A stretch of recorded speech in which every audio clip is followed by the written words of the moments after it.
Welcome to Kenton's videos. Enjoy the video. In this video, I will explain how to take ledger balance from an ATM. First, locate a convenient ATM and insert your debit card into the designated slot.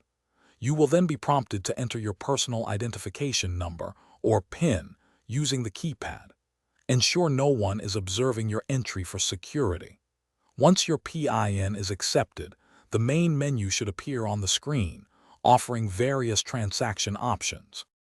After entering your PIN, look for options like Balance Inquiry, Account Information, or View Balance. The exact wording may vary slightly between different bank ATMs. Choose the checking or savings account you wish to view if you have multiple accounts linked to your card. This selection will direct you to the balance display screen, showing your account details. On the balance screen, you'll typically see two figures: the ledger balance and the available balance. The ledger balance reflects all transactions that have settled, often updated at the end of the business day.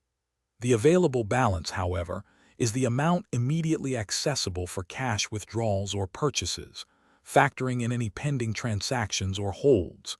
It's crucial to understand this difference to avoid overdrafts or unexpected declines. After reviewing your balances, you can choose to print a receipt for your records. This receipt will detail both your ledger and available balances. Remember to always take your ATM card and any printed receipts with you before walking away from the machine. Always be aware of your surroundings and report any suspicious activity to your bank immediately for security. Thanks for watching. Consider subscribing if we helped you.